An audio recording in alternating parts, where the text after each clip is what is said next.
Alors, Shana Tova, Tiskou les Shanim Rampot, Neimot Vetovot, qui pour s'est bien passé. Alors, on commence par les bonnes nouvelles. Donc, il n'y a pas cours mardi prochain, il n'y a pas cours mardi d'après. C'est quoi les mauvaises? Non.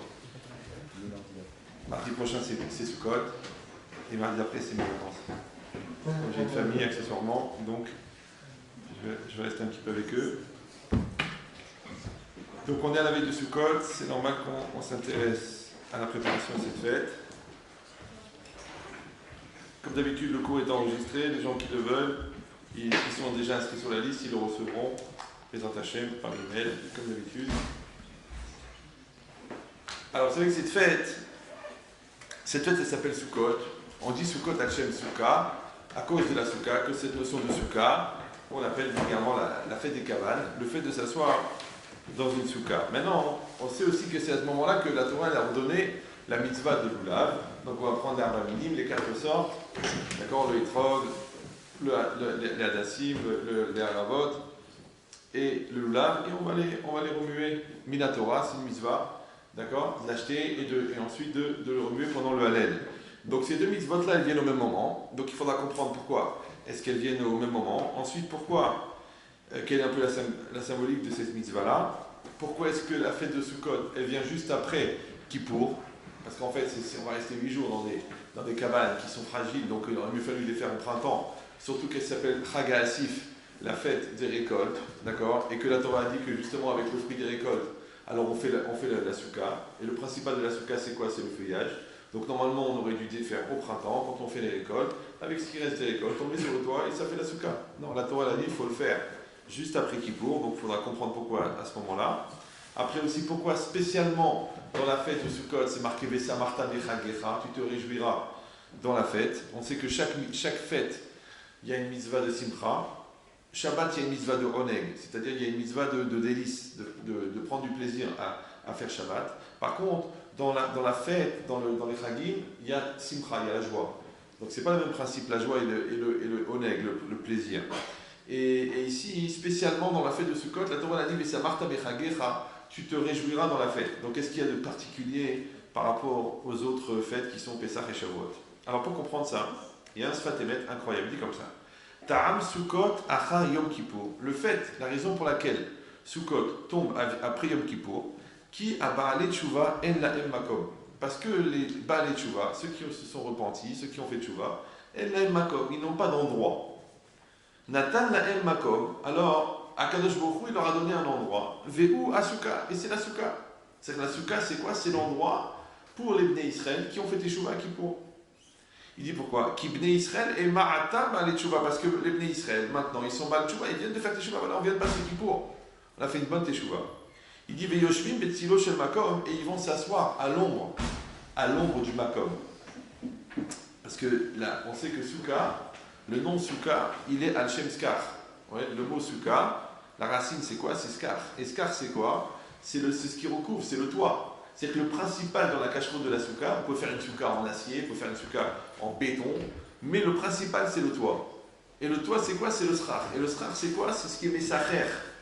C'est ce qui recouvre. Maintenant, donc en fait, c'est quoi la cacheroute de la Sukkah? C'est l'ombre qui est produite par le feuillage. C'est pour ça que pour qu'elle soit cachère, il faut si la table ruba michamata, il faut que l'ombre soit plus épaisse que la luminosité. C'est-à-dire qu'ici, il fait trop clair dans une Sukkah, c'est pas cachère. Maintenant, pourquoi? Parce que tu dois sentir l'ombre. Ça s'appelle tsilo, c'est l'ombre de la Sukkah. Alors, encore une fois, le principal de la Sukkah, c'est le toit. Et le toit, pas pour le toit lui-même, mais pour l'ombre qu'il produit. D'accord? Maintenant, ici, c'est marqué que les Bnei Israël, après Yom Kippour, ils sont considérés comme, ils sont Baalei Tshuva. Et le Baal Tshuva, il n'a pas de makom. C'est-à-dire quoi le Baal Tshuva, il n'a pas de makom? Alors, il explique comme ça le Sfat Emet. Ve'ine be Rosh Hashanah ve Yom Kippour nig'alim mi Yetzerara. Les Bnei Israël, au moment de Rosh Hashanah et de Kippour, ont été libérés du Yetzerara. D'accord? Au moment de Rosh Hashanah, on a fait le din, on a fait le jugement, et on a fait une grande teshuva.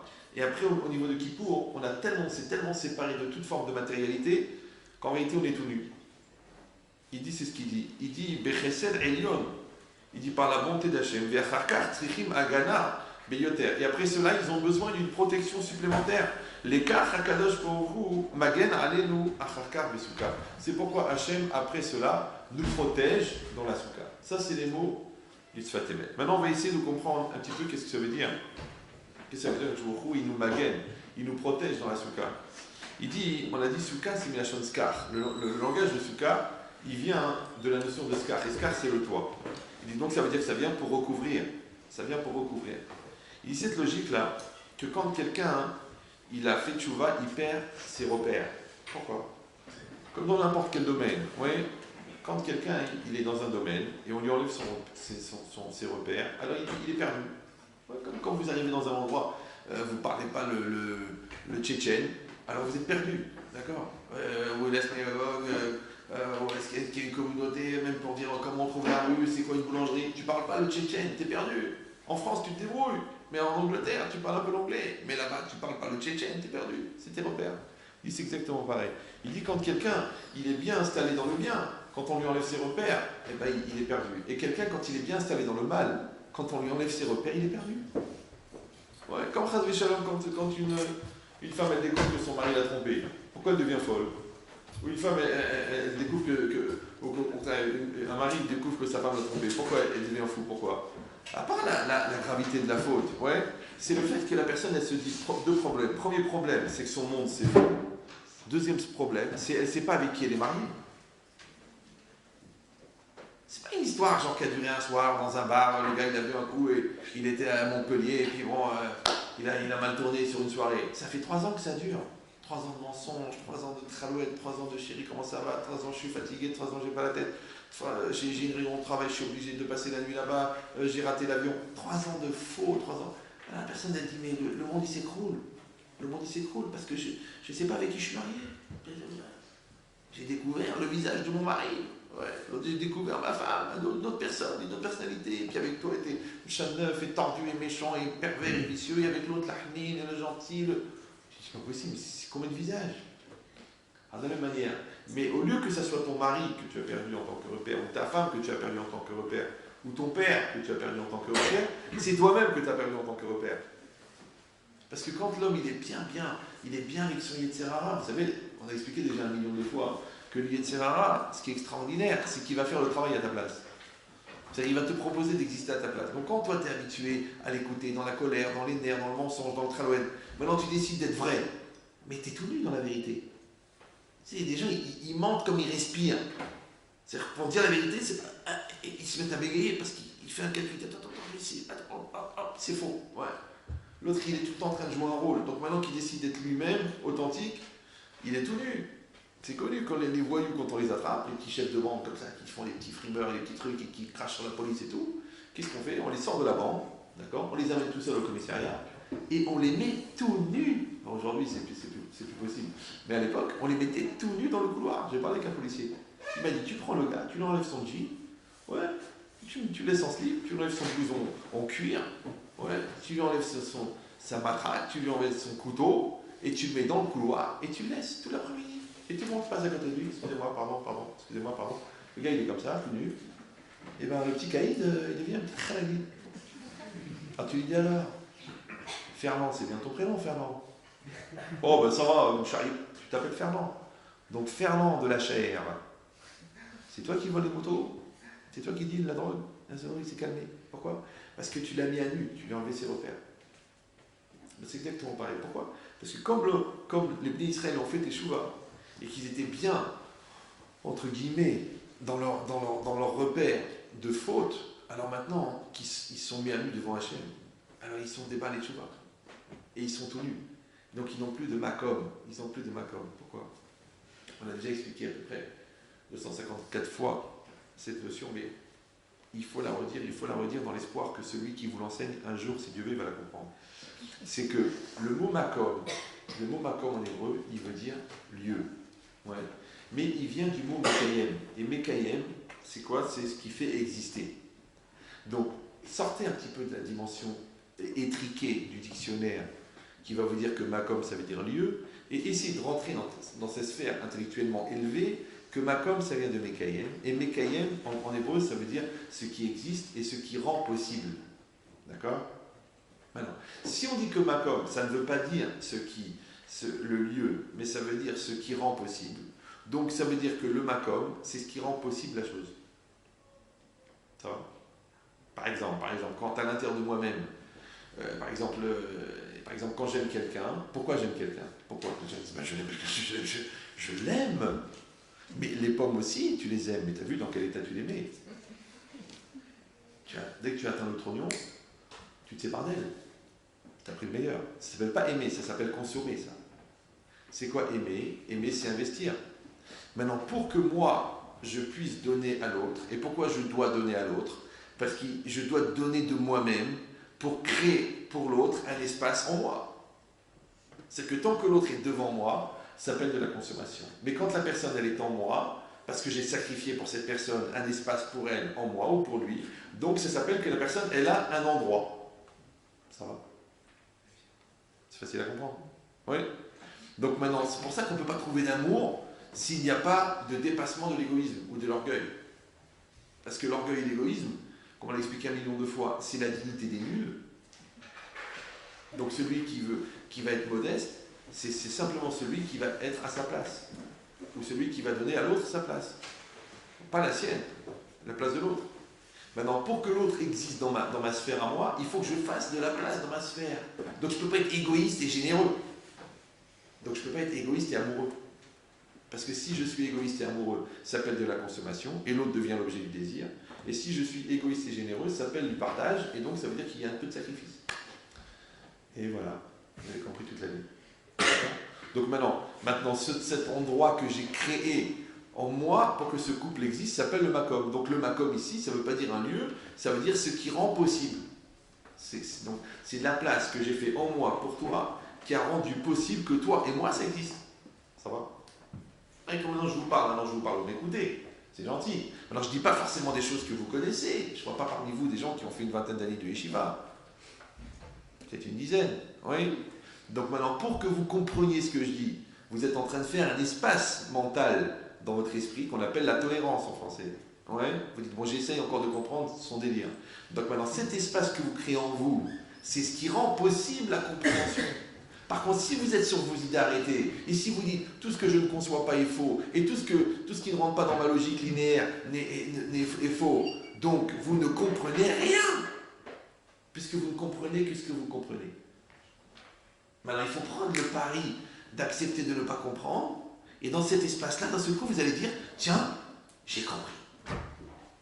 Et comme comprendre, ça s'écrit avec un M, et c'est comprendre, donc il faut prendre à cœur pour comprendre, et quand vous prenez à cœur, vous faites pénétrer chez vous, et l'espace que vous avez créé chez vous pour comprendre fait que vous avez compris. Donc la compréhension, ce n'est pas une dimension intellectuelle, c'est une grave erreur qui a été développée d'ailleurs par un très grand joueur de poker qui s'appelait Descartes. C'est un truc incroyable. C'est pas grave. Oui. Ça s'appelle le discours de la méthode. Si vous l'avez lu aux toilettes, c'est l'occasion de jamais. Ça peut aider d'ailleurs. Mais c'est quoi l'idée? C'est que la personne, elle comprend qu'en fin de compte, la compréhension, c'est encore un espace que j'ai créé en moi. C'est-à-dire que le Makom, le lieu intellectuel que j'ai créé en moi, cet espace que j'ai fait, qu'on appelle l'écoute et la tolérance, il a rendu possible la compréhension. Donc Makom, ça veut dire ce qui rend possible. C'est ce qui est Mekayem. Ça va? Ça va, oui, non? Il y a déjà un cours entier sur ça, je ne vais pas vous le refaire ce soir. Mais on a besoin de cet élément-là. Donc quand on dit que Baal Tshuva, il dit le Sfatemet, à Baal Tshuva en lo Makom, il n'a pas de Makom. Et on a dit que Makom, c'est quoi? C'est ce qui rend possible. Or, à l'époque, chez quelqu'un qui n'est pas en maîtrise de lui-même, qu'est-ce qui rend possible chez lui? Chez un rachat, c'est quoi qui rend possible? C'est l'Yetzerara. Or, je vous ai dit que l'Yetzerara, c'est le tapis roulant de la vie. Oui? Parce que qu'est-ce que c'est l'Yetzerara? Laisse-toi aller, d'accord? Je vais faire à ta place. Donc tu vas passer ta vie à faire des choses que tu ne veux pas faire, ou que tu penses que tu n'aurais pas dû faire, ou que tu penses que c'est pas bien de les faire, ou que même si tu les kiffes quand tu les fais, après tu regrettes de les avoir fait. Ça va? Donc comme tu t'es habitué à vivre sur un tapis roulant, comme tu t'es habitué à prendre l'escalator, le jour où tu dis maintenant je ne mens plus, je m'assume, je prends des décisions, je ne vis plus selon des impulsions et selon le regard des autres, eh ben tu n'as plus de repère. Comprenez ou non? C'est comme quelqu'un, l'handicapé, il n'a plus de jambes, il n'a plus de bras. Alors on lui met un squelette électrique, là, le gars, et puis tac, tac, il arrive à marcher, il arrive à courir. D'accord? Mais il y a un tricheur, qu'est-ce qu'il a fait? Il a des bras et des jambes, mais il a mis un squelette électrique. Donc maintenant il soulève 800 kg, il court à 80 km/h, tac! Le jour où on lui enlève le squelette électrique, il dit, ah, j'arrive pas à courir. Elle est lourde la valise. Et bien c'est pareil. Celui qui est habitué à écouter Yetzirara, le jour où on lui dit maintenant c'est toi qui assumes, il a du mal. Ça ne peut pas payer le loyer des enfants quand ils ont 34 ans. Parce qu'à 35 ans, ils t'attaquent en justice pour non-assistance à personne en danger. Alors que si tu lui as dit, écoute mon fils, tu veux aller faire ses études, moi j'ai pas d'argent. Donc tu vas à la fac le jour et la nuit tu travailles. Tu fais des cours de maths, tu fais des babysitters, tu répares des voitures, tu travailles, tu répares des ordinateurs. Le gars, il va y aller, hein. Il va y aller. Alors que toi, tu lui dis, oh, shalom, mon fils. Tu as le stress de rentrer en dentaire à Paris. Va en Espagne, 18 000 € par an. Fais ton kiff. Bon, il n'y a pas de cache-route, il n'y a rien. C'est pas grave. D'accord? Et tu as besoin de cours particuliers. Tiens, comment tu vas faire sans une voiture? Tiens, comment tu vas faire tout seul, jeter, allez, à 3 pièces, mon fils. La cache-route, bien sûr. Tous les vendredis, tu vas recevoir les gâteaux de Contini. C'est normal. Les karata, le Shabbat, oneg. Donc le gars, il lui a coûté 40 000 € l'année, il vient, il dit, maman, je redouble. Le coup, il n'est pas fou, le gars. Il a fait 1 an de kiff, il va doubler. Il va faire 10 ans, dentaire en 10 ans, il a fait 10 ans de kiff. Et les parents, les pauvres, en train de vas-y, tiens, mon fils, tiens, j'ai peur, on ne sait jamais si ça te m'en prend encore ça, tiens, vas-y. Non, les enfants, il faut leur montrer que la vie n'est pas facile. Comme ça, ils vont comprendre. Mais qu'est-ce que tu fais, toi? Tu dis non, toi, tu l'as rendu un handicapé. Après, il dit ouais, il t'appelle. J'arrive pas à payer le loyer. Mon fils, t'as 45 ans. Moi, j'ai travaillé. Toi aussi, tu travailles. C'est ta famille, c'est tes enfants, c'est ta femme. Ouais. Alors, tu laisses tomber. Tu m'assumes pas. C'est ton responsabilité de père, de mère. Et ta soeur. Et ma soeur. Exactement pareil. Le Yetzirara, il fabrique des handicapés mentaux. Ouais, il fabrique des handicapés de la colère, des handicapés des nerfs, des handicapés de la lourdeur, des handicapés de la flemme. Il les habitue. C'est comme le loto, le casino. Le casino, toujours la première fois tu gagnes. Et après tu fais exploser et tu espères te refaire. Mais c'est pas ta fortune qu'il faut refaire, c'est toi qui as à refaire. Le dealer, la première dose, il te la donne gratuite, c'est normal. C'est normal. Ouais, avec la feuille, c'était difficile. Avec la Goya, c'était facile. C'est l'escalator. Alors vas-y, va construire maintenant avec la feuille. Elle est exigeante, elle est truc, elle est dure, elle est typée. Et l'autre, Christine, gentille, j'ai douce. Moïse, je te repasse ton télécatage. Moïse, c'est bientôt Shabbat. Fais vite. Et la feuille, j'en ai à foutre de ton Shabbat. C'est dur. Il y a des tentations, des fois, qui sont difficiles. C'est compliqué. Pourquoi? Parce que ça, c'est l'escalator. Et ça, c'est l'escalier. Donc maintenant, qu'est-ce qui s'est passé? Quelqu'un qui est bien dans l'erreur et qui est bien pris en charge par le Yetzirara et que son makom, c'est-à-dire ceux qui le faisaient bouger, ceux qui le faisaient exister, ceux qui le faisaient réaliser, c'est le Yetzirara. Donc quand il fait Teshuvah, il a renoncé à tout ça. Vous me suivez ou non? Donc El Makom, il n'a pas de repère, il n'a pas d'endroit. Alors Akadosh Baruch Hu, il a dit, puisque toi tu as renoncé à tous tes repères, alors moi je vais te donner des repères. Moi. Et c'est quoi le repère? Viens dans la souka. Ça va? Si c'est comme ça, ça veut dire quoi? Ça veut dire que, et ça c'est difficile, parce que Makom, ça veut dire quoi Makom? Quand tu dis un lieu, un endroit, ça veut dire que c'est quelque chose qui est kavua, quelque chose qui est solide. Ouais. Et la Torah, qu'est-ce qu'elle dit? Tse midirat keva, veshev midirat arai. La Torah a demandé à l'homme, tu sors de ta maison fixe et tu t'installes, pas tu t'assois, pas tu rentres, pas tu passes 5 minutes après le kidouche, tu manges 30 grammes de pain. Tu vas vivre dans la souka. C'est que c'est une mitzvah, d'après la Torah, de vivre dans la souka. Moi je me rappelle les gens, à l'époque, qu'est-ce qu'ils faisaient? Alors, juste au tournel là-bas, alors vite, on fait un petit kidouche, on mange 30 grammes de pain, on rentre à la maison. Vous ne savez pas que ça existait. Il y en a qui faisaient, dans le lustre, ils mettaient des branches de sol. Comme ça, ils sont sous la souka. Dans la machine, à la maison. Ouais. La souka, normalement, tu dois manger dans la souka, tu dois dormir dans la souka, tu dois vivre dans la souka, tu dois te reposer dans la souka. Même une petite sieste, tu l'as fait dans la souka, tu étudies la Torah dans la souka, tu reçois ta famille dans la souka, tu vis dans la souka. La Torah, elle veut que tu sortes pendant 7 jours de chez toi. Tu te dis, enfin, écoutez, j'habite à Neuilly, j'ai 8000 mètres carrés, enfin, c'est inintéressant, c'était pas possible. Je ne vais pas aller dans une cabane alors que j'ai 17 000 € de remboursement mensuel pour un crédit. À la limite, c'est idiot, c'est incohérent. J'essaie de prendre un peu l'accent, j'ai eu du mal. Oui. Mais c'est quoi l'idée? C'est que, en fait, la Torah, maintenant, elle veut que tu sortes de ta maison fixe et que tu rentres dans une maison Araï. La souka, elle s'appelle Dirat Araï. C'est quoi Araï en hébreu? C'est pas un tramway. Araï, c'est quoi? C'est quoi? C'est éphémère. D'accord? Alors, il y a plusieurs lectures. Pourquoi la souka, elle est éphémère? Soit parce qu'elle est éphémère, parce qu'elle ne dure que 7 jours. C'est une cabane qui va durer 7 jours. Ouais. Alors, c'est pour ça qu'il y a une discussion, dans la Gemara sur la fabrication de la souka. Si on fait une fabrique, est-ce que la souka, elle doit durer 7 jours, ou est-ce qu'elle doit être fabriquée pour durer 7 jours? C'est que normalement, elle doit être d'une fragilité qui fait qu'au bout de 7 jours, elle tombe. Ou non, tu peux la faire en acier. Mais ce qui compte, c'est quoi? C'est que elle est araille parce qu'elle est éphémère dans le temps. On a décidé que ça durera 7 jours. C'est tout. Ouais. Donc la Torah, elle a demandé, elle a dit 7 jours. Donc est-ce que c'est éphémère dans le temps ou est-ce que c'est éphémère dans la construction? Ça s'appelle araï. Maintenant, ce qui est bizarre, quand on dit que c'est dans le temps, c'est quoi 7 jours? C'est qu'Hachem, il a créé le monde en 7 jours. Parce qu'il y a 6 jours de la création et un jour, le Shabbat, où il a aussi créé des choses. Il a créé le repos. Ouais. Donc le Shabbat, en vérité, fait partie de la création. Donc 7 jours, en fait, 7 jours, c'est un format. C'est un format. 7 jours de la création, 7 jours de deuil, quand tu es en deuil, 7 jours, la femme, elle est impure, d'accord, 7 jours, quand quelqu'un, il a touché un mort, il est impur pendant 7 jours. Pourquoi? Parce que comme il a fallu 7 jours pour mettre en place la vie, donc, et que l'impureté, c'est quoi? C'est l'état d'être de la non-vie, d'accord? Pourquoi la femme, quand elle est nida, elle est impure pendant 7 jours? C'est pas que elle est impure, la pauvre, elle n'a rien fait. C'est que ce sang-là, il contenait la vie. C'est-à-dire, il était potentiellement fécondable. Ouais. Quand il s'en va, c'est parce qu'en fait, il a perdu sa capacité à féconder. Donc, il part.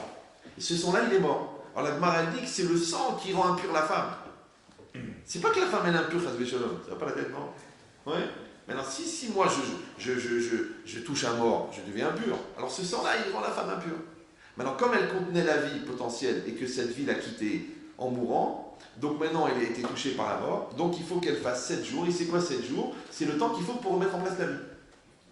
C'est pareil. Quelqu'un, il est en deuil, donc il a perdu un vivant, donc maintenant il y a la mort, donc il faut 7 jours de deuil, d'accord, pour avoir à nouveau un contact avec la vie. Parce qu'Hachem, il a créé la vie en 7 jours. Il avait une seconde pour créer la vie. Mais pour mettre en place tous les éléments qui sont nécessaires pour la vie, c'est 7 jours. Donc 7 jours, c'est un format. Donc 7 jours de deuil, 7 jours de Nida, 7 jours 7 années de Shemitah, 7 fois 7 années, d'accord, 70 ans, c'est considéré comme la longueur de vie normale, ouais. 7000 ans, en vérité, les 6000 ans de la création, plus les 1000 ans de Mashiach, ça fait 7000. Donc le chiffre 7, c'est un format dans la Torah. D'accord? Mais pourtant, il y a Shemini Atzeret. Après les 7 jours de Sukkot, il y a le 8e jour. Et ce jour-là, il correspond à quoi? Au Lamaba. Comme il y a les 7 jours de la création, et le 7, c'est le chiffre de l'Amazé, de ce monde-ci, et le 8, c'est le chiffre du Olamaba.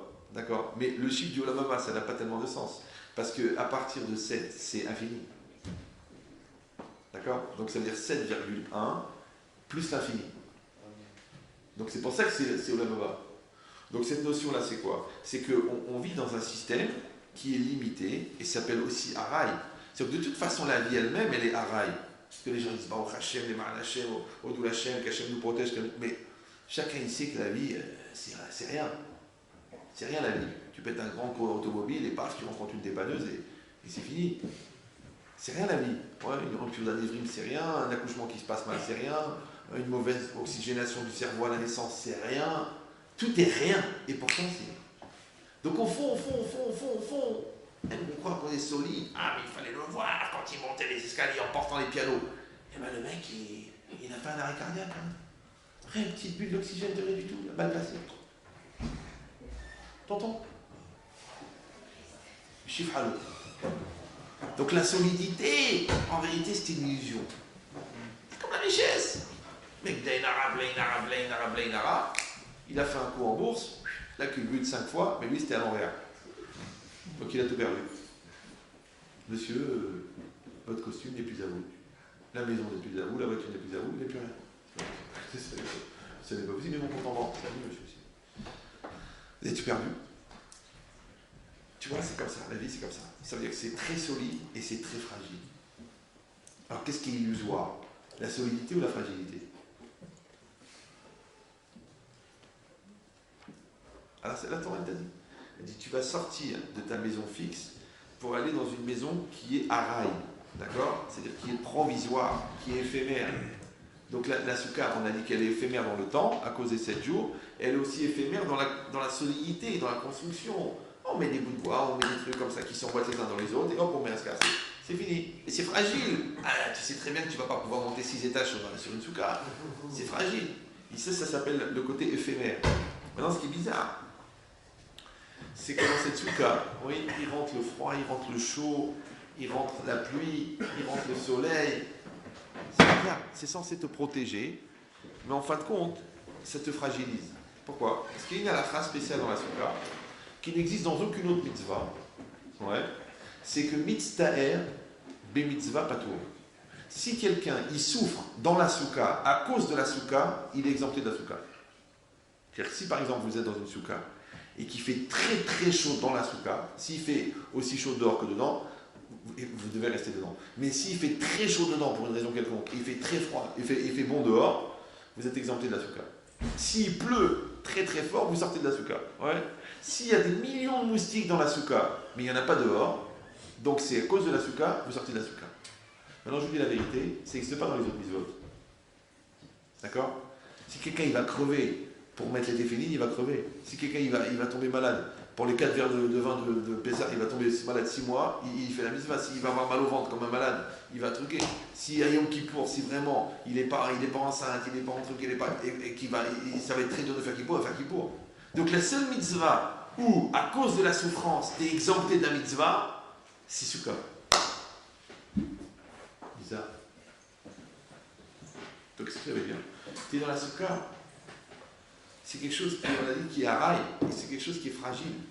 Et d'un autre côté, on a dit que je ne comprends pas, la Torah, elle t'a dit, sors de ta maison fixe pour rentrer dans une maison qui est éphémère. Et d'un autre côté, on vient de dire que le Baal Tchouva, en fait, il n'a plus de repère, et donc Hachem lui dit, viens dans la soukha, et moi je vais te servir de repère. Ça veut dire que, ça veut dire que la soukha c'est solide, et à la maison c'est fragile. C'est bizarre, non? Alors en fait, la logique elle est comme ça.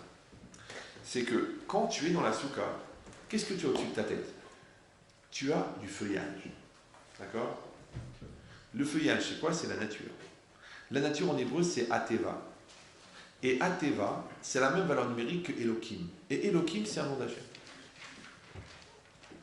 Maintenant, nous, quand on est dans la soukha, qu'est-ce qui nous sépare du ciel? C'est le scar, c'est le feuillage. Et le feuillage, ça représente la nature. Maintenant, dans la vie, qu'est-ce qui nous sépare de Dieu? La nature. D'ailleurs, ils ont créé un système qui s'appelle la science pour expliquer la nature afin d'éviter que derrière la nature, il y a quelqu'un. Pourquoi elle a été créée la science? Vous savez pourquoi elle a été créée la science? Vous savez ou non? Non? La science, elle a été créée, ouais, parce que les hommes ne voulaient plus être soumis à l'Église, ouais, au dogme de l'Église. Donc ils ont dit, écoute, la seule manière de se débarrasser du stress que l'Église nous donne avec du divin, c'est de comprendre que la nature fonctionne de manière indépendante du divin. Ça, c'est l'origine de la création de la science. C'est pour ça que ça a été créé. Après, ils ont fait genre le progrès, l'amélioration des choses, qu'on vient de la science, on a besoin de la science. En réalité, le but de la science au départ, c'était quoi? C'était ça. C'est dire, si j'arrive à expliquer que le monde fonctionne sans Dieu, j'ai plus le stress de Dieu. Et le problème, c'est que plus la science avance, et plus elle prouve que Dieu existe. C'est l'éternel problème. Tu sais pourquoi? Parce que les choix que tu fuis, c'est ceux-là qui te rattrapent. Il ne faut jamais fuir ce dont tu as peur. Ce dont tu as peur, il faut l'affronter. On te stresse au travail, on te harcèle, on te traite de nul. Tu ne quittes pas ton travail. Tu restes au travail et tu vas leur dire, j'ai un contrat, je vais finir le contrat. Ah, on va vous faire la vie dure, vous n'allez rien faire du tout. Pourquoi ? Parce que moi, je vais me servir de la difficulté pour sortir fort. Je ne vais pas sortir faible et en dépression parce que vous m'envoyez des emails trucs et parce que vous me mettez à part ou parce que vous jasez sur moi. Parce que moi, vous êtes des pauvres types. Parce que les chiens aboient et les caravanes passent. Parce que les caniveaux continueront à faire du bruit dans le monde. Parce que les chiottes, ça fait toujours le même bruit quand on tire la chasse. C'est comme ça la vie. Donc moi, je vais m'impressionner du fait que vous tirez la chasse avec votre bouche. Si moi, je rentre dans votre harcèlement, c'est parce que c'est ma faiblesse qui est votre force. Donc je dois dire le contraire. Je dois dire merci de me mettre à l'épreuve parce que je vais sortir fort. Et c'est moi qui va partir. C'est pas vous qui allez me faire partir. C'est moi qui va partir. Mais je vais finir ce contrat. Et je vais finir ce diplôme. Ah, vous me stressez. Je vais finir mes diplômes. Et je vais partir. Peut-être je ne vais pas être dentiste, mais je vais finir dentaire. Je vais finir. Je ne vais pas partir sur un échec. Je vais finir dentaire et je vais créer une boîte d'informatique. Mais quel rapport ? Aucun rapport. Mais les efforts que j'ai faits, la capacité de concentration, ma capacité à gérer mon stress, ma capacité à remettre en cause, ma capacité à travailler des nuits et des nuits sur un projet, ça a fait que j'ai développé des qualités. Je ne fais pas n'importe quoi avec ça. Mais si moi, je me suis servi de mes études pour me fabriquer une logique d'échec, mais je deviens un monstre. Comprenez ou non ? Et dans tout, c'est pareil. Combien de fois, les gars me disent, oui, madame, même dans le couple. Je dis, écoutez, peut-être que vous allez divorcer. Mais profitez de ce challenge, parce que voilà, bon, il se trouve que tu ne la supportes plus, mais il se trouve aussi que tu es un grand coléreux. Donc peut-être que tu peux profiter de ce challenge pour régler ton problème de colère. Alors après, peut-être que ce que tu auras tiré comme bénéfice, tu t'es soigné de ta colère, peut-être tu l'utiliseras dans un autre couple. Mais si toi, tu continues à penser que c'est la faute de l'autre, et que si tu es énervé, c'est parce qu'on t'énerve, c'est normal puisque tu as un système nerveux. Donc tu es toi-même un système nerveux. Mais toi, tu ne dois pas être énervé parce qu'on t'énerve. Tu dois être énervé parce que tu t'énerves. Maintenant, si on t'énerve, c'est-à-dire que tu es victime de l'énervement que les gens produisent chez toi. Donc tu n'es plus en action, tu es en réaction. C'est ce qu'ils appellent vulgairement une réaction naturelle. Vous savez, je n'ai fait que réagir naturellement. C'était une réaction naturelle. Mais les réactions naturelles, c'est pour les animaux, les plantes, les phénomènes physiques. Mais un homme ne doit pas avoir des réactions naturelles. Un homme, il doit avoir des actions surnaturelles. Et je ne parle même pas de la religion. Ouais. Avant la religion déjà. Ouais. Que toi, tu dois avoir une action. Action, c'est le contraire de réaction. Réaction, je réagis parce que l'autre agit. C'est-à-dire que l'autre agit et moi, je réagis. Mais moi, je ne veux pas réagir. Je ne veux pas que l'impulsion de mon existence, elle vienne de toi. Je veux que l'impulsion de mon existence, elle vienne de moi. Donc, je veux, moi, agir. Ça va ? Et je ne veux pas que ça soit naturel, parce que naturel, ça veut dire que ça vient de ma partie naturelle à moi, de mon côté animal. Moi, je ne veux pas que ça soit naturel. Je veux que ce soit surnaturel. Donc, je vais avoir une sérénité au-delà de la nature. Et je vais avoir une honnêteté au-delà de la nature. Et je vais avoir une maîtrise de mes pulsions animales au-delà de la nature, parce que je ne suis pas un animal. Je ne descends pas du singe. Non. Je suis créé après la nature. Après qu'Hachem a créé toute la nature, il a créé l'homme. Et l'homme, il est fait à l'image d'Hachem. Il n'est pas fait à l'image du singe. Donc c'est pas la peine d'aller aux zoo pour visiter ta famille, ça sert à rien. Tu donnes des cacahuètes en espérant une certaine reconnaissance qui te dira. Un jour, il va se mettre à parler, il va dire « Enfin, vous reconnaissez, vous venez de nous. » Non, tu n'es pas un singe, même si tu n'as pas exactement compris dans quelle branche tu travailles. Non, toi tu es une personne. Une personne, c'est un homme. Un homme, c'est une neshama. Une neshama, c'est une partie de Dieu. Tu n'es pas un animal. Maintenant, c'est vrai que tu as un corps et que le corps, il a une certaine autonomie. Mais après, tu dois décider qui c'est qui réagit en toi. Est-ce que c'est l'animal qui est en toi ou est-ce que c'est l'homme qui est en toi? Alors, quand la Torah t'a donné des obligations de attention à ce que tu manges, attention à ce que tu dis, attention à ce que tu fais, attention à ce que tu regardes, attention à ce que tu écoutes, ça veut dire que la Torah, elle t'a dit apprends à maîtriser l'animal. Mais si tu dis mais laisse l'animal s'exprimer, Suis ton instinct, aboie dès le matin. Sois un chien libre. Fais une thérapie. Tu dis, mais je veux pas être un chien libre. Je ne veux pas. Je veux être un chien frustré et un homme libre. La preuve, c'est que pour être libre, ils sont obligés de prendre des... Comment ça se fait? Si tu es tellement libre, pourquoi tu as honte de draguer? Pourquoi tu bois 6 verres et l'autre elle boit 4 verres? Tu vas la voir, vous êtes magnifique, vous êtes extraordinaire, vous êtes la femme de ma vie, c'est à vous que j'ai envie de construire, vas-y, va draguer. Oh non, oh non. Alors je bois 9 verres, lui elle boit 6 verres, alors tu sais que t'es mignon. Moi toi aussi t'es mignon. Tu veux qu'on fasse des trucs tous les deux. 2 ivrognes dans la ruelle. Quelle histoire d'amour, ça valait le coup de lire tous ces romans. Non, parce que tu n'assumes pas. Elle te plaît, va lui parler, vas-y. Tu veux ce boulot, vas-y. Mais il ne veut pas me recevoir, ben monte par la fenêtre. Vas-y, fais 5000 prospectus mêlés dans toute la France comme quoi tu veux ce boulot. Il va dire, mais vous êtes un fou. Il dit, ouais, je suis un fou. Et je veux un fou, je veux travailler avec un fou. Venez chez moi. Toi, tu dis, non, écoutez, j'ai envoyé ma lettre, écoute, j'ai reçu encore un refus. D'ailleurs, elle n'était même pas ouverte, c'était tamponné dessus. Le poste n'est plus à pourvoir. Mais comment il n'est pas à pourvoir? Je veux ton poste à toi, comment il n'est pas à pourvoir? C'est ça le problème. Et ça, c'est marqué ici. Il dit que toi, en fin de compte, vous avez compris, tu vas être soumis à la nature. Mais pas que la nature à l'extérieur, c'est aussi la nature à l'intérieur. Maintenant, la nature, on a une qui s'appelle Elohim. Ouais. Et Elohim, c'est quoi? C'est la partie, entre guillemets, physique des choses. Mais on n'a pas arrêté de réfléchir et de répéter pendant toute la fête Hachem ou à Elohim, à Hachem ou à Elohim. C'est quoi? Je dois savoir que Hachem, c'est lui Elohim. Donc derrière la nature, il y a Hachem. Donc tous les scientifiques doivent faire teshuva le jour de Rosh Hashanah. Parce qu'ils ont dit, je croyais qu'il n'y avait que Elohim. Il n'y a pas que Elohim, il y a Hachem qui est Elohim.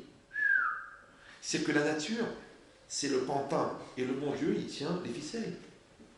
Et si quelqu'un va dire, alors quoi, ça veut dire que la nature, c'est le pantin de Dieu? Mais t'as mieux encore. Même toi, tu peux être le pantin de Dieu. Si tu décides de suivre les lois de la nature. Parce que les fils qui tiennent la nature, c'est les mêmes fils qui continuent dans ta chair. Donc quand tu suis ta nature, tu deviens un pantin. C'est pour ça qu'ils ont créé un endroit pour accueillir tous les gens. Bon. Non, mais c'est quoi l'idée, oui? C'est ça l'idée. L'idée, c'est de dire, est-ce que moi, je vais être, en fin de compte, en résumé, Elul, Rosh Hashanah, Kippour, c'est quoi la question? C'est de savoir, est-ce que tu veux être un serviteur du Yetzer Hara ou un serviteur de Dieu, c'est tout. C'est ça le résumé. C'est bon. Ou tu vas être un bon serviteur du Yetzer Hara, donc voilà, tu vas écouter tes pulsions, tu vas continuer à mentir, à tricher, à être flemmard, à être lourd, à te dire j'ai pas envie de réfléchir et ça me prend la tête et... Ou tu vas dire non, je suis un serviteur d'Hachem. Maintenant, Hachem, dans son régiment, ne prend que des hommes libres. Donc si tu t'es pas débarrassé de ta dépendance à la matière, si tu t'es pas débarrassé de ta dépendance psychologique, intellectuelle, eh ben, tu peux pas venir. Il faut d'abord que tu te libères. Donc à ce moment-là, que tu es un homme libre, Hachem il te dit bon, c'est bien, tu peux rentrer dans l'armée d'Hachem. Mais c'est pas facile. Parce que c'est tellement confortable de se sentir fort dans le confort. Puisque dans le confort, il y a fort.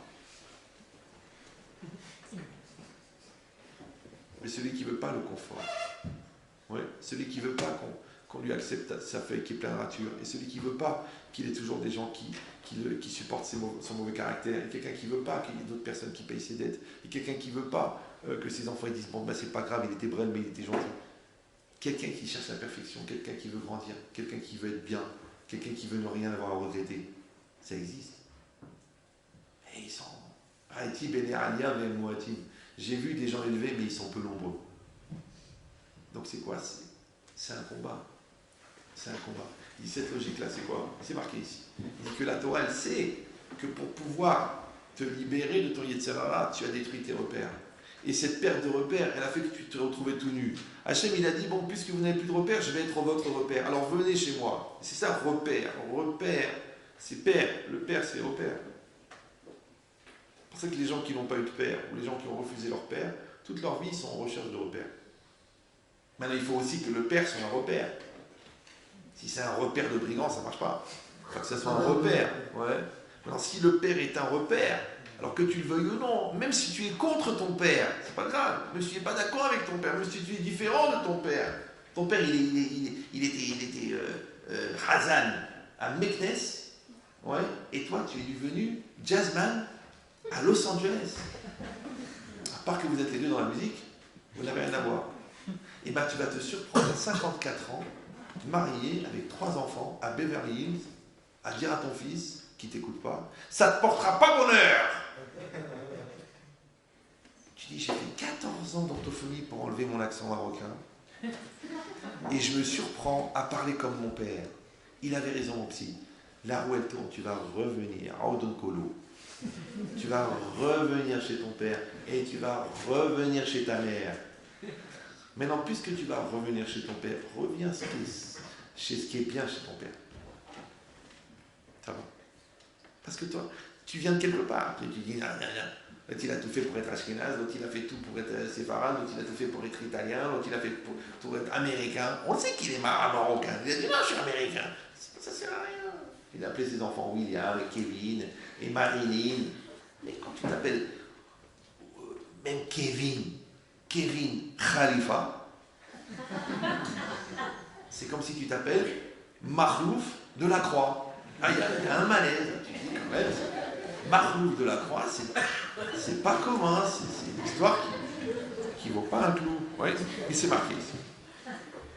Il dit que la personne, en vérité, vous avez compris maintenant, elle a créé, elle a perdu ses repères, la Torah, elle te dit, viens dans la soukha. Mais le problème, c'est que la soukha, c'est d'Irataraï. Alors comment quelque chose qui est éphémère va me protéger? Le vent il rentre, le soleil il rentre, la pluie elle rentre, j'entends le bruit, je me sens SDF. Comment ça peut me rassurer? Alors, écoutez bien, cette logique, elle est incroyable. Elle est incroyable, j'aurais dû dire que ça et partir. Ne me tentez pas. C'est qu'en fait, dans la soukha, la maison est fragile, mais les valeurs sont solides. Alors que dans la maison est solide, mais les valeurs sont fragiles. C'est vrai ou non? Comme quelqu'un il croit qu'il est riche parce qu'il a de l'argent, il est riche parce qu'il a de l'argent, il est riche parce qu'il a de l'argent. Et c'est quoi la pauvreté? La pauvreté, c'est d'être tout le temps en attente de quelque chose. Et c'est quoi la richesse? C'est d'avoir la satisfaction de ce que tu as. Maintenant, si tu prends 3,5 milliards par an d'euros, mais qui te demande 262 millions pour faire un deal à Natania, tu es pauvre parce que tu ne dors pas de la nuit puisque te manque des 160 millions. L'autre, il lui manque 30 euros pour payer son loyer et il ne dort pas de la nuit. Toi, il te manque 260 millions d'euros pour finir le deal et tu ne dors pas de la nuit. Vous êtes pauvres les deux. Et l'autre, très cher. Il est bien. Il a ses 1867 euros, il paye son loyer, il paye sa voiture, il marie ses enfants, il est bien. Il n'a jamais volé personne, il n'a jamais triché, tout l'argent il est à lui, il a gagné son travail, il a des enfants honnêtes, tout est bien, tout est sérieux. L'autre il a de quoi payer des thérapies, l'autre il a de quoi payer la désintoxication de la drogue, et l'autre il a de quoi payer un traitement pour qu'il accepte enfin qu'il est un garçon et pas une fille. Il a de quoi payer. Mais l'autre il n'a pas besoin de payer, parce qu'il n'a pas le problème, donc il n'a rien à payer. Tu veux ou non? À quoi ça sert d'avoir les moyens de payer ses erreurs, puisqu'il a l'erreur? Donc si la richesse, c'est d'avoir un correcteur, c'est d'avoir du Tipex, c'est ça la richesse. C'est de quoi mettre ce Tipex sur tes erreurs. Mais moi, tu sais ce que j'ai fait, moi? Moi, j'ai appris l'orthographe. Et je ne mets pas de Tipex. Parce que je ne fais pas de faute. Dans la dictée de la vie. Alors que toi, ta vie, elle est pleine de Tipex. Parce qu'elle est pleine de ratures. Les ratures dans la vie, ça s'appelle les ratés. T'as raté ça, rature. T'as raté ça, rature. T'as raté ça, rature. Alors évidemment, tu mets du Tipex. Tu mets du Tipex que je suis quelqu'un de gentil. Tu mets du Tipex parce que je fais des cadeaux à tout le monde. Tu mets du Tipex parce que je suis très apprécié dans la communauté. Tu mets du Tipex parce que je passe à la radio. Mets du Tipex. Mais pourquoi tu as besoin de mettre du Tipex? Ne fais pas de faute. Tu prends ta feuille et tu écris directement, sans brouillon. Moi, j'ai beaucoup, moi je ne vais pas vous raconter ma vie, mais quand j'étais en seconde, première, terminale, j'ai beaucoup travaillé pour ça, beaucoup. Apprendre beaucoup de mots, beaucoup de mots de transition, d'enrichir le vocabulaire, et beaucoup de travailler sur des brouillons, pour arriver à ne plus faire de brouillons. C'était ça le projet. Dicter des dissertations, vous avez déjà essayé de faire ça? Tu prends le sujet, tu l'apprends par cœur, tu fais un plan dans ta tête, et après tu travailles tellement sur la facilité du débit buccal qui s'imprime lui-même dans une logique syntaxique d'expression totale d'un argumentaire développé et amené dans une logique impossible à éliminer parce que les transitions sont elles-mêmes calculées comme un engrenage infini. Quand tu as bien travaillé la machine, tu n'as plus besoin de faire de brouillon. Quand je suis arrivé au bac, j'ai lu le sujet, j'ai marqué sur la feuille « je dois passer le permis » et j'ai fait la disserte. 1 page, 2 pages, 3 pages, 4 pages, 5 pages, 6 pages, 7 pages, 8 pages. J'ai donné, regarde, il m'a dit mais il vous reste 2 heures, c'est raté. 16, c'est bien, je te comprends. C'est pas pour vous dire waouh, le mec il a pas fait de brouillon. Parce que moi je pense que dans la vie il ne faut pas faire de brouillon. Moi je pense. Il y en a des gens, non, ils disent non, cette vie-là c'est le brouillon. La vie d'après ça va être super. Ce mariage-là, c'était brouillon. Si Dieu veut, celui d'après. Les premiers enfants, je les dis, bon, c'est pas grave, je vais y penser comme ça. Mais après, dans le deuxième mariage, je vais faire des tzadikim. Il n'y a pas. Dès que la semence, elle est sortie de toi, 90% de l'éducation, elle est terminée. Qu'est-ce que tu veux maintenant? Qu'est-ce que tu veux? Un âne, tu veux lui apprendre à faire du piano? Allez, mets-toi.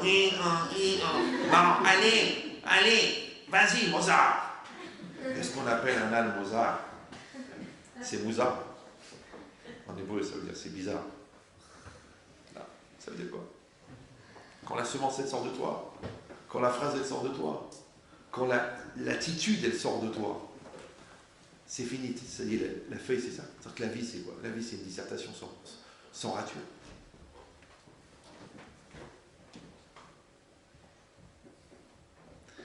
Je sais que c'est beaucoup, les gens me disent... Une fois, une psychologue, elle m'a dit arrêtez, j'ai de dire c'est normal, arrêtez. Votre normalité, c'est pas du normal. Ce que vous appelez normal, c'est pas normal. Les gens, ils viennent se soigner chez moi pour essayer de trouver normal ce que vous trouvez pas normal. Et moi, je dis non, ça c'est normal. Ça c'est normal. C'est normal d'être bien, c'est normal d'être fort, c'est normal d'être heureux, c'est normal d'être épanoui, c'est normal de ne pas se prendre la tête pour des lourdeurs, c'est normal. Et je vais vous dire mieux encore, vous me prenez pas mal. Vous êtes bien là? Ça va? Moi, je crois que la vie, elle commence après cette normalité. Elle commence après. Alors que les gens, pour eux, c'est déjà si j'arrive à être normal. Alors, ne le prenez pas mal, hein.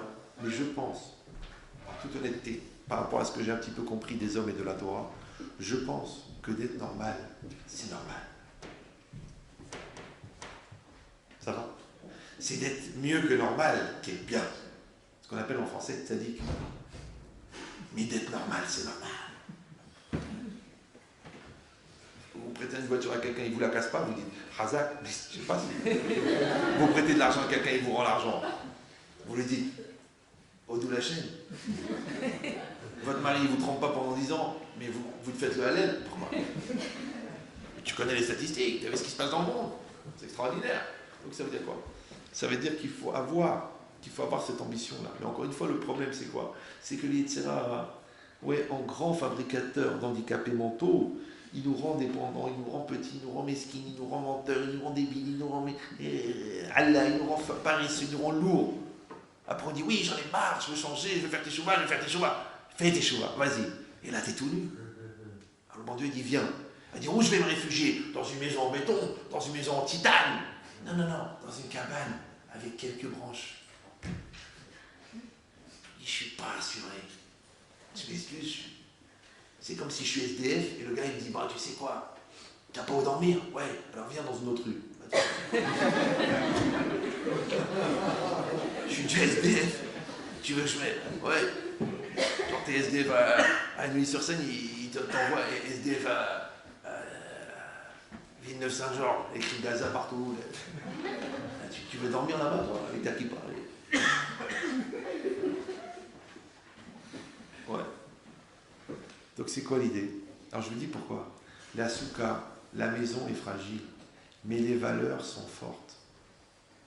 Comme des gens qui voient, au Hachem, ils ont une bonne éducation, ils ont grandi dans le confort, et 3 fois par an les vacances, et le sport d'hiver, et l'ambiance, et la voiture à 18 ans, et le truc, et Louis le Grand, et le Khlalon, et le d'avant, d'accord?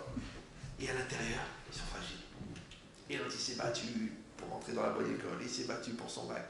Après, il travaillait un truc, après, il aidait ses parents parce qu'ils n'avaient pas de quoi, après, il s'est payé ses études. Et le gars, les moyens, il les a pas eus, mais les valeurs, il les a. L'autre, il a tout eu facilement, mais les valeurs, il les a pas. Tu vois, le gars, il dit, je crois pas, t'as une femme magnifique, t'as des beaux enfants, t'as un bel appartement, t'as besoin de tromper ta femme avec ta chef des stocks. T'as 48 magasins, bon, Hachem, tu prends tes 70 000 € par mois. T'as une femme, c'est une ancienne Miss Israël. Elle est magnifique, t'as des enfants, ils sont, je sais pas quoi dire, ils sont bronzés. Pour te dire que vraiment, ils sont mignons, Natacha, Sacha, tous magnifiques, des enfants magnifiques. T'as été avec la chef du stock, 68 ans, sur une caisse, à l'arrière de l'entrepôt, dans le froid et dans le courant d'air. Elle est toute fripée. Non, c'est une histoire vraie. Et quand le gars, je lui pose la question, je lui dis franchement, parce qu'il y a sa femme à côté de lui. Je lui dis, mais franchement, t'as une femme. Bon, moi, je ne regarde pas les femmes, mais ta femme, elle est objectivement belle. Qu'est-ce que t'as été chercher? C'est ce qu'il m'a répondu. C'est incroyable. Il m'a dit, monsieur le rabbin, vous ne connaissez pas le goût du sordide. Je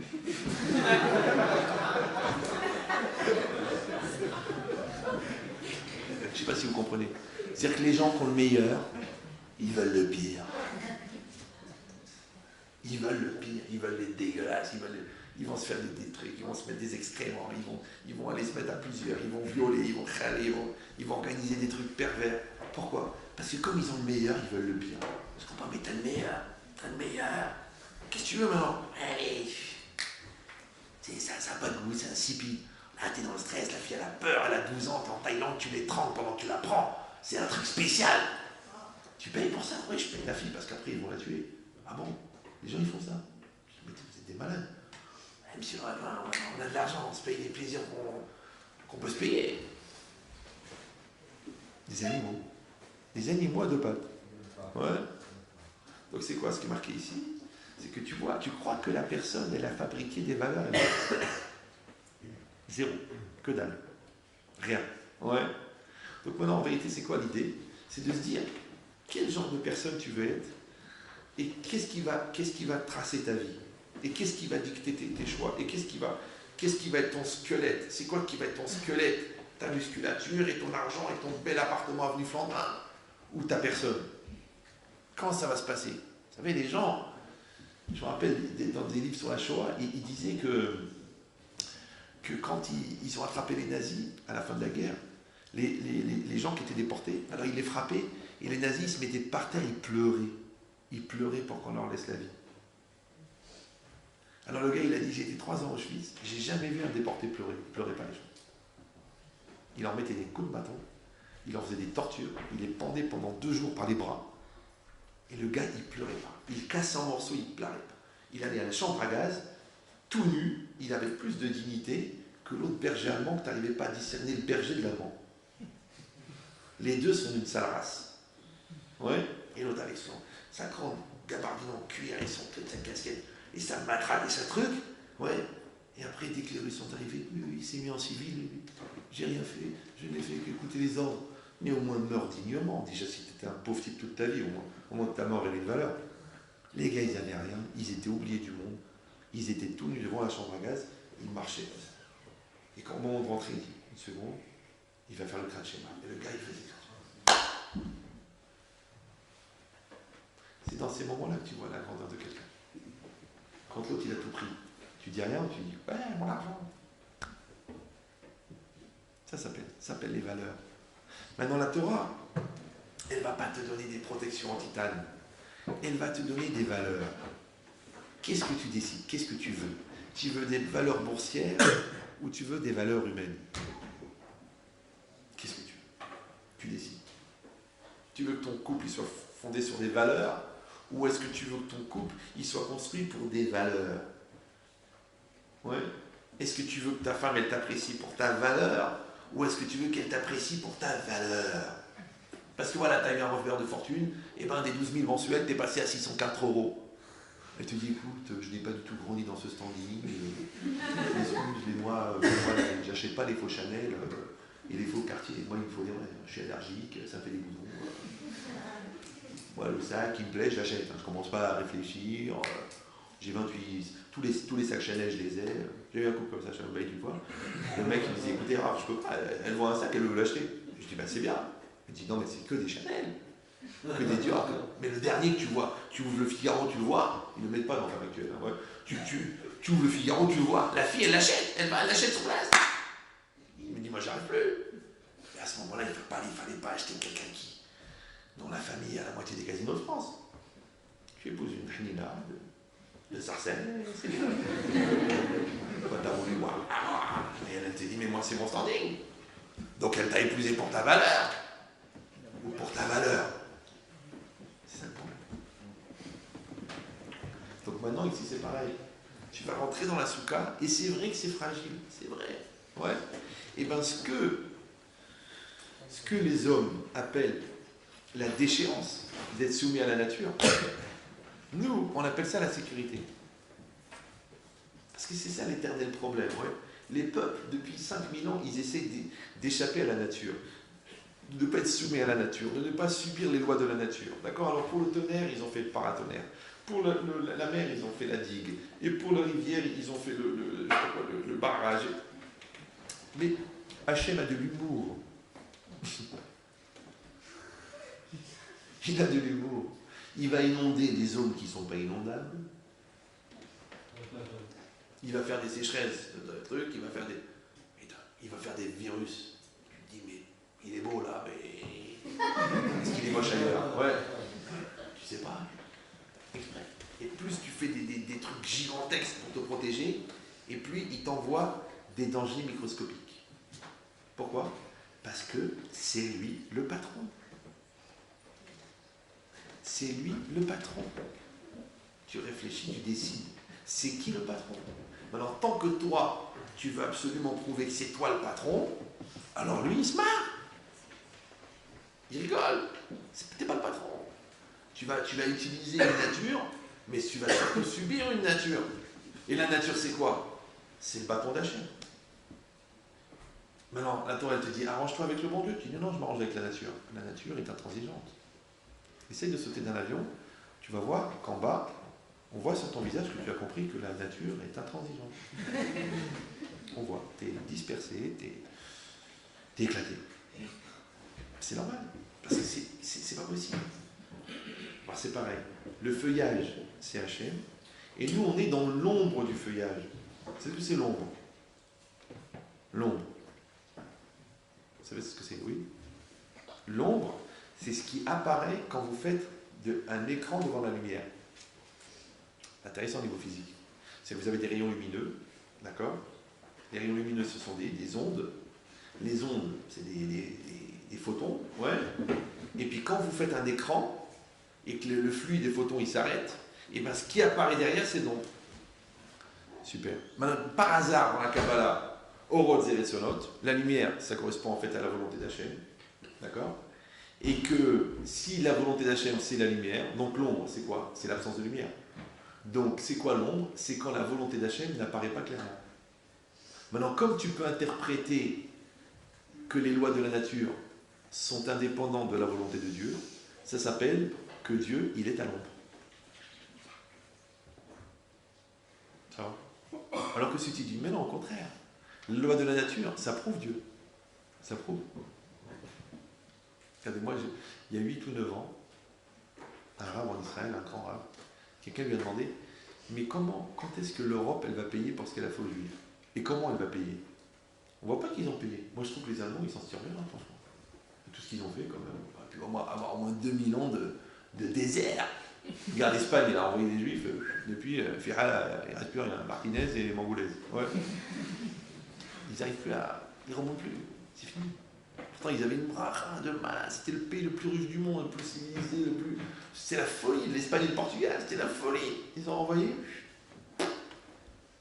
Genre, on a enlevé la pile. Qu'est-ce qu'il a répondu l'oracle? Il a dit, ils vont payer par l'eau. C'est bizarre. Vous écoutez tous les jours, inondation, la rivière est sortie, le truc. Tout est inondé, c'est que de l'eau. C'est bizarre. Il y aura un grand nettoyage. L'eau, c'est.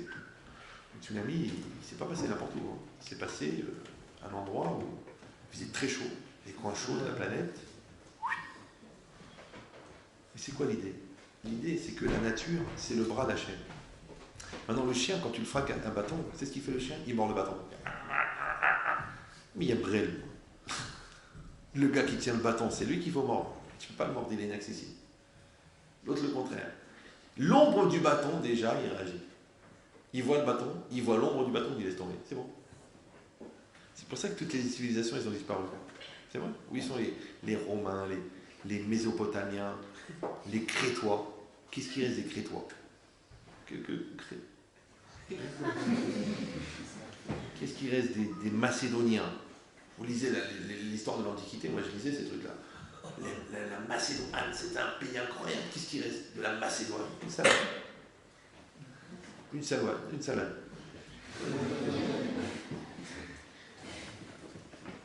Il dit pourquoi? Alors les Khamis expliquent pourquoi. Parce que chaque fois, le peuple, la civilisation, elle arrive au sommet de sa force, de sa grandeur, de sa puissance. Regardez les Incas, il reste un cas. Ça veut dire vraiment, il y a plus, ils ont tous disparu, on ne sait pas, ils réfléchissent. Quand je lisais encore un truc l'autre jour, ils ne savent pas, peut-être une épidémie, peut-être c'est pas possible, tout le monde est parti en même temps. Ben, il y a doucement, on se mélange, on s'assimile, on devient. D'accord? Non! Ouais. Donc c'est pourquoi? Parce que comme l'homme il arrive au sommet, le bon Dieu dit attention, c'est moi le patron. L'homme il dit non. Et bien il s'entête et il disparaît.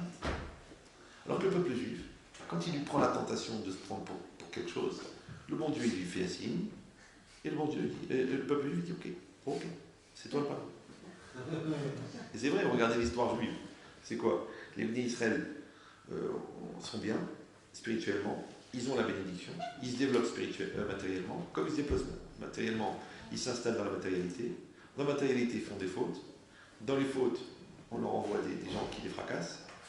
Et là, ils font teshuva, ils ont la bracha, ils réussissent spirituellement, ils réussissent matériellement, ils s'installent dans la matérialité. Aoudou Kolo, ils s'enfoncent dans la matérialité, on leur envoie des sauvages qui leur enlèvent leur matérialité, et ils font teshuva, et ils recommencent. Ça, c'est l'histoire juive. L'histoire non juive, c'est pas comme ça. Non. C'est quoi? C'est des gens qui sont des sauvages. Après, ils font des conquêtes. Les conquêtes, ils deviennent des conquérants, ils s'installent, ils deviennent sédentaires. Sédentaires, ils se cultivent, ils se débauchent, ils deviennent faibles, ils viennent les Visigoths, ils les massacrent. Mais ils croyaient que les Visigoths, qui étaient des sauvages, des barbares, mais je sais pas, 150 ans avant, 200 ans avant, les Romains, c'était pas des barbares.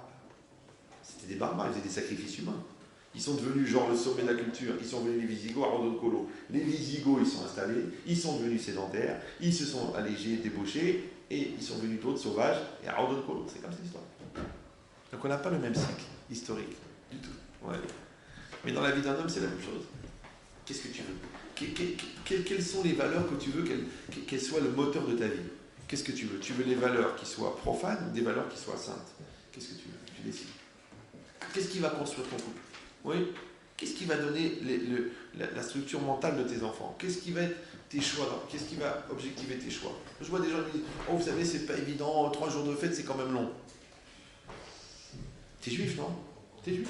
Alors, kiffe ta fête. C'est Shabbat, c'est Shabbat. Ouais, mais c'est pas évident, Shabbat, j'ai des courses à faire. Et si t'habites à Quimper, jeté là-bas, tout seul, et pas de synagogue, pas de truc. Tu dis, David, on va faire des courses. Je dis, je peux pas, il faut qu'il me reste quelque chose. Alors, viens, on va instaurer un peu un Shabbat. Alors, si tu étais à Quimper, alors, tu ferais le Shabbat. Mais quand tu t'es installé, je sais pas, à côté de Neuilly, alors tu dis, oh, c'est fatigant, Shabbat, quand même, c'est bon. Alors, viens, on va faire des courses. On va jouer au tennis. Les gens, ils partent dans les îles, ils partent ils font tes jours. Et quand ils étaient en France, ils disent, laisse-moi tranquille. Les Israéliens, ils sont en Israël, la religion, et tu les vois à New York, à Los Angeles, et puis ils veulent faire tes choux, ils veulent faire Shabbat, ils veulent manger kasher. C'est incroyable. Donc c'est quoi l'idée? L'idée, c'est que la soukha, elle représente ça. Elle représente qu'un homme, en vérité, il est entre les mains d'Hachem. Pourquoi? Parce que la nature, c'est quoi? C'est le bras d'Hachem. Maintenant, celui qui se sent bien entre les mains d'Hachem, il est dans une certaine sécurité. Celui qui se sent mal entre les mains d'Hachem, alors il va se fabriquer une solidité, mais qui en fin de compte est fragile. Parce qu'on a dit la richesse, c'est fragile, l'amitié, c'est fragile, la santé mentale, les gens ils croient je suis solide, je suis fort, je suis solide, je suis fort. Et d'un seul coup, tu les vois en train de pleurer. Ils viennent te poser une question, ils se mettent à pleurer. Tu dis, mais attendez, ça fait longtemps que vous êtes dans cet état-là là? Mais de quoi? De quoi parlez-vous? Non mais cet état de fragilité là, genre je vous pousse un peu, vous pleurez, ça fait longtemps? Ça fait 4 mois, non, pourquoi? Je pleure, mais quand je vais bien, bon là je suis un peu sensible parce que je suis ému, je dis, va prendre un médicament, papa, va te soigner, va arrêter les pressions, va te reposer, va dormir. C'est que les gens ne se rendent même pas compte. Ils se détruisent de l'intérieur, ils croient qu'ils sont comme les thermos, vous savez les thermos en inox, vous avez vu ces thermos là? Il est solide le thermos en inox, mais à l'intérieur du thermos, dans quoi on verse l'eau, le café, vous savez dans quoi? Dans du verre. D'ailleurs quand il tombe le thermos, t'entends.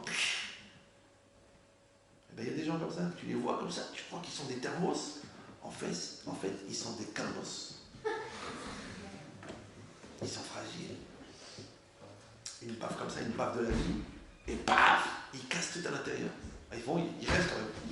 Genre ils gardent. Mais à l'intérieur, ils sont. Non, c'est pas grave que tu sois en verre à l'extérieur. C'est pas grave. Mais à l'intérieur, tu dois être en titane. Un ilosaz. Oui, moi je me construis, et je me marie, et je continue à me construire, et je construis mon mariage. Si le mariage il prend un coup, mais moi je suis construit. Et moi je me construis et je construis mes enfants. Et si les enfants ils font pas ce qu'ils ont à faire, ils font ce qu'ils ont à faire. Mais moi je me détruis pas. Et moi je continue, et je continue, et je continue. Mais si je dis moi j'existe à travers ma famille, moi j'existe à travers mes enfants, moi j'existe à travers ma maison, et j'existe à travers ma voiture, le mec il a une rayure sur la voiture, il meurt. Mon bijou, ma vie, mon projet, mon but. C'est vrai. Mais qu'est-ce que tu as raté? Il ne sait même pas ce qu'il a raté. Mazé raté. Il ne sait même pas. Ouais. C'est italien. Ouais. Il dit c'est quoi l'idée? C'est ce qui est marqué. Qu'en fin de compte, quand Akadosh Baruch Hu, il a proposé au Béné Israël de venir dans la soukha, Betsilo chez la soukha, dans l'ombre de la soukha. C'est quoi l'ombre de la soukha? C'est que toutes les valeurs que tu es censé avoir travaillées et acquis pendant toute la période de Shavuot, de Elul, et toute la période de Rosh Hashanah, et toute la période de Aseret Yemei Teshuvah, et toute la période de Kippour, toutes ces valeurs-là, normalement, quand tu rentres dans la soukha, tu les as. Vous me suivez ou non? Tu les as. Mais si tu as fait semblant, si tu avais peur de mourir, si tu as fait le hassid, et que tu n'as rien acquis, ouais, c'est comme les livres de Moussard. Tu sais, le livre, moi, par exemple, je vous fais un peu de morale. D'accord? Je vous fais de la pensée juive, je vous fais du Moussard. Mais si vous ne travaillez pas pour acquérir ça, mais ça ne sert à rien. Il n'y a pas de différence entre quelqu'un qui ne savait même pas que ça existait la pensée juive et quelqu'un qui sait que ça existe mais qui ne l'a pas intégré. Moi, si je vous parle de la colère, il faut prendre le cours sur la colère, prendre des notes sur le cours de la colère, le découper en séquences et travailler sur le cours de la colère pendant 6 mois ou 1 an. Je vois des fois, je fais un cours sur le respect de soi, un gars il vient à la fin et me dit « Mourav, c'est quoi le respect de soi ?» Des fois, je dis « Je crois qu'il se fout de... » Alors je dis « Oui, je comprends ce que tu veux dire. Je t'ai dit maintenant la théorie, mais la pratique, il faut la faire maintenant. Tu vas sortir du cours, tu as pris des notes, tu l'as enregistré, tu l'as écouté, tu l'as disséqué, ouais, et dans le cours j'ai parlé, par exemple, de respecter sa personne, de respecter son passé, de respecter son avenir. Donc cette semaine, tu vas réfléchir sur ton passé. Et pourquoi tu dois respecter ton passé? Parce que c'est ça ce qui t'a amené à ce que tu es. Donc tu ne dois pas avoir honte de ce que tu es. Après, respecter, c'est se donner le droit d'être. Donc tu vas chercher chez toi ce qui est positif. Pendant toute la semaine, tu vas chercher les points positifs qui te valorisent, qui te construisent, qui te truquent. Voilà. Après, tu vas valoriser ton futur. Donc tu vas mettre en place ton futur pour pouvoir te réaliser. Ça veut dire que le cours du respect de soi que tu as écouté un mardi, tu vas travailler dessus un mois. Sinon, ça sert à rien. Les gens, ils viennent dans le mardi. Bah, c'est comme si tu vois passer un TGV. Oh, rapide, hein. J'aime bien la couleur. Il était orange, là, ils l'ont fait gris. Alors, comment c'était? C'était bien. Et les gens qui sont dans le TGV, oh bah non, ils passent à 300 à l'heure, j'en sais rien. Mais de quoi ils parlent, les gens dans le TGV? Oh bah non, mais quand je ne peux pas entendre ce qu'ils disent dans le TGV. Bon, moi, je ne vous demande pas d'écouter ce que je dis, moi. Moi, je vous demande de comprendre ce que je veux dire. Mais ce que je veux dire, je ne l'ai pas dit. Je l'ai voulu. Alors, quand vous allez travailler, si vous voulez devenir des élèves, ce n'est pas des gens qui viennent au cours. Parce que les meubles, ils sont là aussi. Des élèves, c'est des gens qui vont travailler sur les notions pour s'en imprégner et pour devenir en fonction de ce qu'ils ont appris.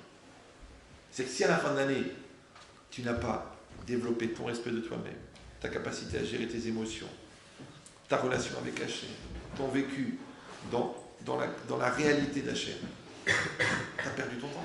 C'est dommage. Ça sert à rien. Bon, c'est mieux que rien, plutôt que d'aller au cinéma ou en boîte de nuit, c'est mieux que rien. Au contraire, ça va te créer des complexes, des stress, parce que tu vas dire, moi je sais que c'est pas bien ce que je fais, mais je continue à le faire. Non, tu grandis. Et quand tu grandis, tu te sens bien. Donc qu'est-ce que tu fais en vérité? Tu acquiers des valeurs. Donc d'un côté, la Torah, elle te casse tes valeurs, d'un autre côté, elle te donne des valeurs. Parce que la Teshuvah, elle te déstabilise, ouais, et en même temps, elle te stabilise. C'est comme une fois un rabbin, il avait dit, quelqu'un est venu le voir, il a dit, vous savez, heureusement que j'ai la Torah, parce que ça m'a vraiment... C'est bizarre, parce que la Torah, c'est quoi? La Torah, c'est change, bouge, évolue, grandit. Maintenant, quand quelqu'un marche, il est perpétuellement en déséquilibre. Comment vous faites, vous marcher? Vous avez déjà essayé de marcher? Oui. Vous mettez un pied devant l'autre. Maintenant, quand on veut faire tomber quelqu'un, c'est très simple. Il faut attendre qu'il ait un seul pied par terre. Dès qu'il a un pied par terre, vous le poussez. Donc maintenant, si tu ne veux pas tomber, qu'est-ce que tu fais? Tu poses bien tes deux pieds, tu fléchis un peu les genoux, tu tends les muscles des cuisses, et tu prépares tes abdominaux pour pouvoir recevoir le coup. Mais surtout, tu ne bouges pas. Parce que quand tu marches, tu es fragile, on te pousse, tu tombes. Donc si vraiment tu veux être un mec bien, il faut te poser. Et la Torah te dit non, il faut bouger. Il n'y a pas écrit Ubechokota était chez vous.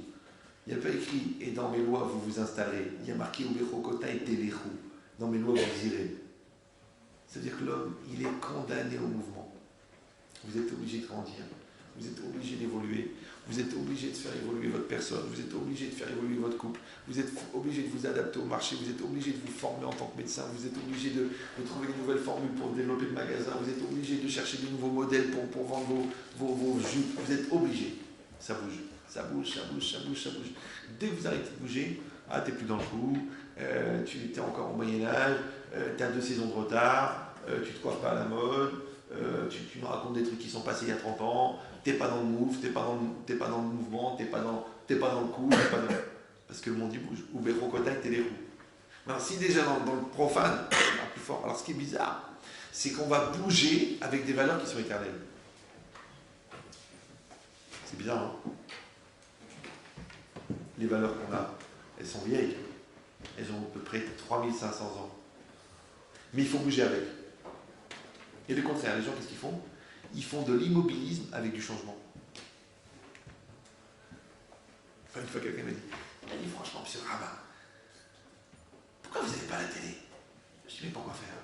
Si je veux devenir abruti, j'ai pas besoin de ça. Il m'a dit, quand même, faites un effort. Il m'a dit, vous savez, toujours mon cher Rabbeinu, la sortie d'Égypte, mon cher Rabbeinu, la sortie d'Égypte. Moi, la télé, ça change, il y a de nouvelles émissions, des nouveaux commentateurs, des nouveaux films, des nouvelles chansons. Je dis, écoutez, moi, je ne sais pas. Je dis, écoutez, moi, je vous fais une petite remarque statistique. Les gens qui regardent la télé elle change tout le temps, mais eux ils ne changent jamais. Les gens qui étudient la Torah, la Torah est toujours la même, mais eux ils changent.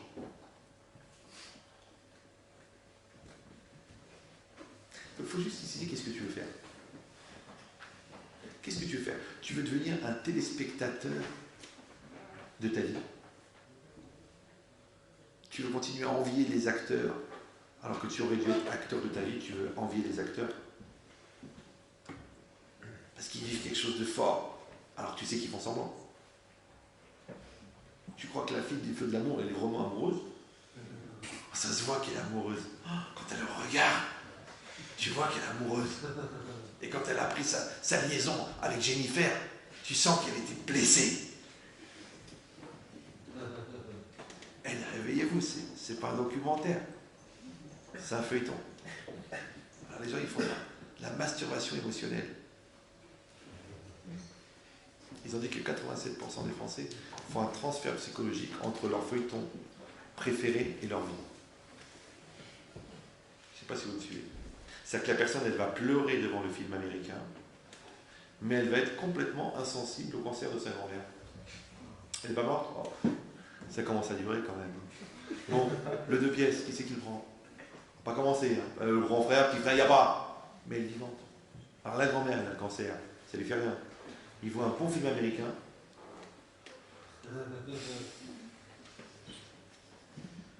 Tu vois ça? Franchement, c'est toujours les meilleurs qui partent. Hein. Franchement, l'autre, il avait tout pour réussir. Une histoire. Tu sais quoi? Là, je suis pas bien. Faut que je prenne un peu de recul parce que là, ce film-là, franchement, c'est un événement, c'est une émotion. Et c'est juste un film. Elle va très bien. Elle habite à Beverly Hills, elle court. Elle est là-bas, à Malibu, elle court, elle va bien. Elle n'est pas morte, hein. Non, mais tu as vu dans le film, elle est morte. Non. Mais on la voit avec le... Mais non, elle est très bien, c'est du maquillage. Et ta grand-mère, elle est vieille, vraiment. Va la voir. Eh non, c'est du chichi, genre, venez me voir, je vous vois jamais, un jour je vais mourir. En plus, elle nous fait du chantage émotionnel, qu'elle crève.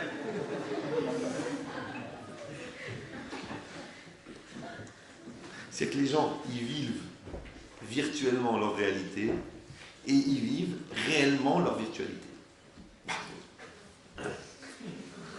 Ça, c'est sans les cachets. Imagine ce qu'ils vont faire avec les cachets. Donc c'est sur ça que tu as fait tes chouvas. Tu as fait tes chouvas pour des vraies valeurs. Ouais.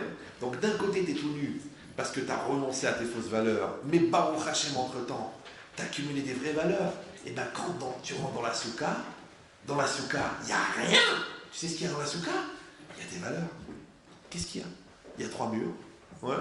Il y a un toit, il y a une table, il y a des chaises, il y a les gens que tu aimes. C'est ça une soukha. Pas de la shonara, ouais. Tout ce qui est superficiel, ça ne rentre pas dans la soukha. On ne peut pas mettre une poubelle dans la soukha. On ne peut pas rentrer les plats sales et tout ça dans la soukha. On doit rentrer des plats, ouais.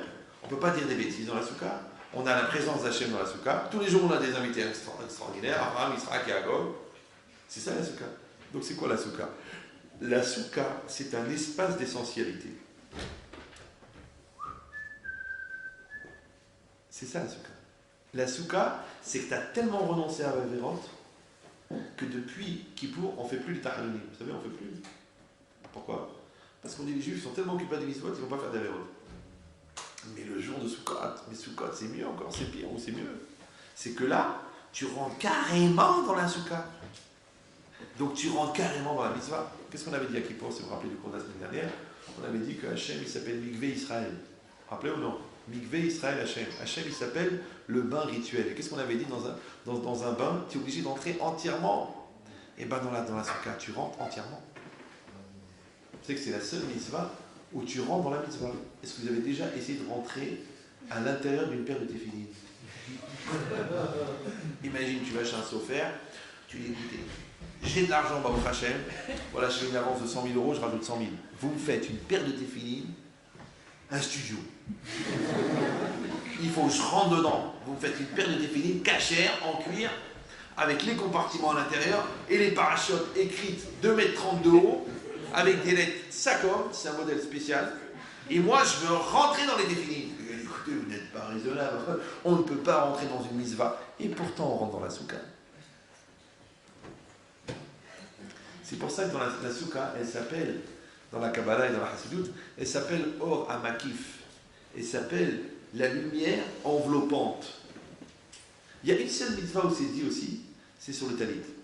Que quand quelqu'un il porte le talit, en vérité le talit il représente quoi? Or Amakif. C'est-à-dire de la même manière que c'est plus facile de se concentrer quand tu as un talit sur la tête que quand tu as les yeux qui vont partout. Ouais, normalement la soukha c'est ça. C'est que tu rentres dans un endroit où il n'y a rien que des valeurs. C'est pour ça que c'est dur de garder la souka comme il faut. Parce que tu as toujours envie de faire un petit lachonard, de raconter le match de foot, tu as envie de... C'est dommage, voilà, il y a toute l'année, baba. Il y a toute la maison, il y a tout Paris, il y a toute la France, il y a le monde entier. Tu rentres dans la souka. Étudier la Torah, livrer Torah, la famille, des paroles positives, l'investissement, le bien-être, les brachot, le Berkat Amazon, les chants de la fête, toi et Hachem, c'est tout. Tu dis la nature elle est devenue éphémère, elle est devenue... C'est quoi le mot de talent? Elle est devenue rien du tout, c'est un petit peu de feuillage. Toi, tu t'es convaincu que la nature, c'est les valeurs, parce que grâce à Dieu, tu as les 4 appartements à Natania, et grâce à Dieu, tu as les 1 million d'euros, et grâce à Dieu, ta femme, elle fait 120 kilos, c'est de la valeur, ça c'est du solide, ça c'est... Oh là, je l'ai acheté en Normandie, tu vois, c'est une vache, je sais plus comment ils appellent ça, ouais, une picarde, ouais. Non, c'est pas ça les valeurs, c'est pas ça. Les valeurs, elles sont transparentes, les valeurs, elles sont légères, les valeurs, elles sont éthérées, elles s'évaporent. Il faut les garder. Un jour, tu as compris que ton couple, en fin de compte, c'est pas ta maison, ta chaîne IFI, ton 6 pièces, ta maison, c'est les liens transparents que tu as créés avec ta femme. Et ton fils, c'est pas, tiens mon fils, tiens voilà de l'argent, tiens là-bas la voiture, tiens voilà, tiens va changer va chez Redskin, va t'acheter ton truc, tiens prends la montre, elle te plaît, tiens prends le scooter, il te plaît. Non, tu vas arrêter un jour d'acheter tes enfants, parce qu'ils ont, c'est pas ça qu'ils veulent pas être un compte en banque. Ils veulent un père, ils veulent une mère. Donc maintenant ça, la souka que tu as créée entre toi et tes enfants, la souka que tu as créée entre toi et ta femme, la souka que tu as créée entre toi et Hachem, c'est une souka. Maintenant, qu'est-ce que tu vas faire? Tu vas rester 1 semaine dans la souka. 1 semaine. Ouais. Et la souka, c'est un phénomène très bizarre, parce qu'on a dit qu'il faut manger dans la souka, il faut dormir dans la souka, il faut étudier dans la souka. Réfléchissez un petit peu. Est-ce que dans l'année, c'est une mitzvah de manger? Non. Est-ce que c'est une mitzvah de dormir? Non. Est-ce que c'est une mitzvah de parler? Non. Maintenant, quand toi, tu vas manger dans la souka, en mangeant dans la souka, tu fais une mitzvah. Maintenant, quand on te dit, tu sais quoi? Mais vous savez que c'est permis de devoir manger dans la souka. C'est permis. Tu peux, si tu manges pas de pain. Ouais. D'ailleurs, on le dit en français, ça mange pas de pain. Ouais, d'accord. Tu peux, c'est vrai, je comprends, les gens ils travaillent, c'est pas évident, on travaille, pas évident d'aller faire une souka. Je comprends que la vie des juifs, elle est compliquée. Ouais. Après, c'est combien est-ce que le monde goy, il a rentré dans ta vie de juif? Ouais. Normalement, tu dois vivre une vie juive normalement. Là, il y a un gars qui m'a téléphoné, il m'a dit, ah, mais Chitrit, pour Soukot, je vais être à Fontainebleau, est-ce que vous pouvez me trouver un endroit pour aller passer Soukot? Je dis, mais tu es obligé d'être là-bas? Il m'a dit, oui. Je dis, mais combien de... Et la synagogue est loin, il m'a dit 13 km. 13 km. Je dis, mais t'es obligé, c'est quoi? C'est un goulag? C'est une peine de prison? C'est quoi ça? Il dit, non, c'est une obligation professionnelle. T'as compris un peu la galoute Mitzrayim?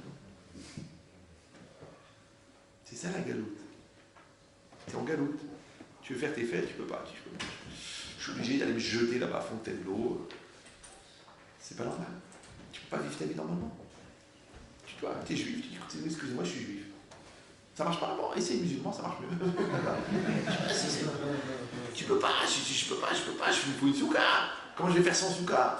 Alors, encore une fois, c'est pas seulement parce que c'est interdit de manger en dehors de la souka. Parce que je te dis, en fin de compte, si tu manges pas de pain, c'est pas obligé. Comme la matzah. Vous savez que la matzah, les 2 premiers soirs, c'est obligé de manger un kazalik de matzah d'après la Torah.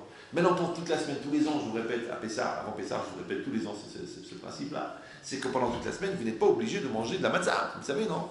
Vous pouvez manger des pommes de terre, des haricots verts, des choux-fleurs, toute l'année.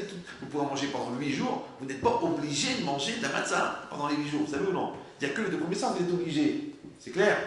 Vous me suivez ou non? Voilà. Mais à chaque fois que vous mangez de la matzah, pendant la semaine, vous faites une mitzvah. Et c'est pas obligatoire. Et si quelqu'un va dire, bah si c'est pas obligatoire, c'est pas obligatoire. Mais moi je veux dire mieux, moi. Tu sais que tu n'es pas obligé d'être souriant. Tu peux faire la gueule toute ta vie. Tu peux faire la tronche. Ouais, mais tu payes tes dettes et tu es honnête et tu es sérieux, mais tu tires une tête de mort. Et là où tu arrives, chaque simcha devient une levaya. Ouais, il y a des gens comme ça. C'est des mchen neufs. Ouais. Mais ils sont bien. Si. Bon, tu sais, tonton, il avait un mauvais caractère, mais c'était quelqu'un de sérieux. Au fond, il était gentil. Oui, il était gentil, mais il était chut. Il était vraiment chut.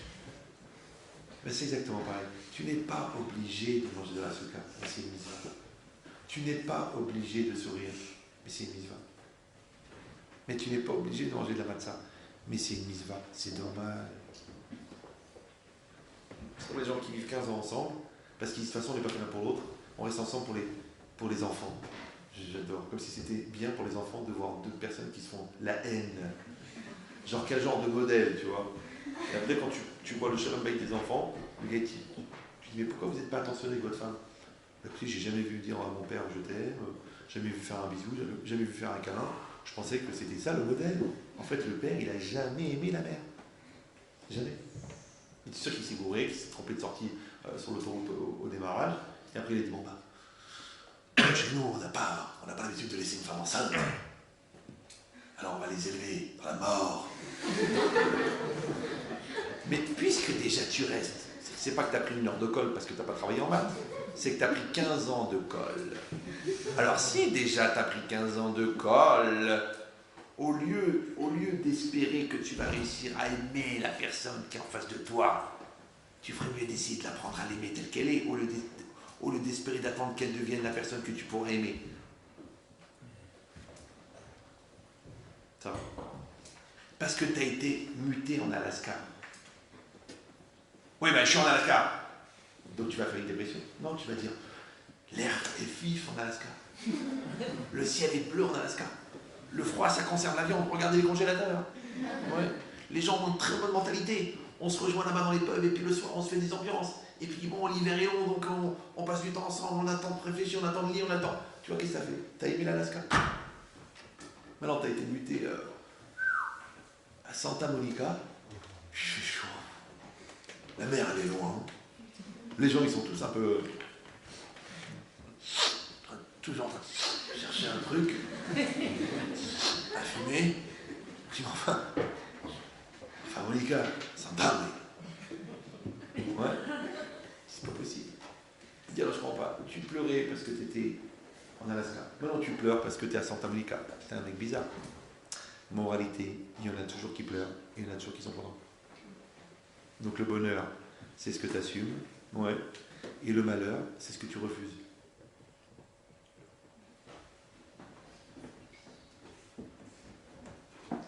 C'est facile. Ici c'est pareil.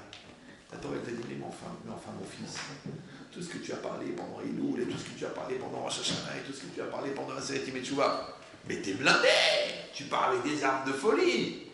Donc t'es pas tout nu, t'es pas jeté, tu parles avec tes valeurs. Donc quand tu rentres dans la soukha, t'es bien. Qu'est-ce qui te manque? Qu'est-ce qui te manque? Je comprends pas. Toutes tes dépendances, tous tes stress, toutes tes angoisses, tu les as laissées dehors. Dans les sirah, tu les as laissées dehors. Dans la Shabbat, tu les as laissées dehors. Tes problèmes de sniou, tu les as laissés dehors. T'es bien avec Hachem, t'es bien avec lui. D'accord? T'as une baraque fragile et des valeurs solides. T'es tranquille. Tu la sens pas la protection? T'es bien. Comme le gars qui a fait des sports de combat, par exemple. Normalement, un gars qui a fait des sports de combat, c'est un gars qui ne se battra jamais. Alors que toi, le contraire, toi, tu dis, mais moi, si j'avais 13 dates de karaté, mais moi, je les fracasse, moi, je vais à Belleville, je crie ça, mais... Non, le gars, il a 13 dates de karaté, ouais, champion du monde de Krav Maga, il s'est jamais battu de sa vie, tu sais pourquoi? Pourquoi? Parce que ces années de karaté, ça lui a donné une telle assurance que quand il arrive quelque part, le gars, il dit, celui-là, tu le touches pas. C'est l'inverse. C'est ces capacités, c'est cette force-là, c'est cette sérénité qui a fait qu'il n'a jamais besoin de se battre. Parce que le gars, il assure trop. Il est trop fort. Vous vous rappelez l'histoire du gars qui rentre dans une école de karaté qui s'est endormi, vous la raconter ça? Non? Vous n'avez pas les ronds blancs? Non plus? Non? Il y a quand même des gens qui suivent. Ça se passe au Japon. Une école de karaté. Ouais. C'est toute une série de personnes qui veulent absolument faire des trucs ratés, mais bon, ils se réunissent en karaté. D'accord? Mais il y a une école, donc vous savez comment ça se passe là-bas, ils sont 200 élèves, et le prof, le vieux, 80 ans, en plein kata, ouais. Et puis il y a un gars qui ouvre la porte comme ça, tac. Il dit, qui est le maître ici? Le maître, maintenant, c'est le plus fort en karaté. Il dit, voilà à le mettre, le maître. Et l'autre, il vient, je vous défie. Quoi? Un petit genou comme ça, et le vieux. Tout le monde dit, maître, laissez-nous faire, on va le massacrer. L'autre, il dit, non, il m'a défié, il m'a mis au défi, il veut se battre avec moi. Donc ils se mettent tous par terre à regarder, et le vieux, il se prépare. Concentration.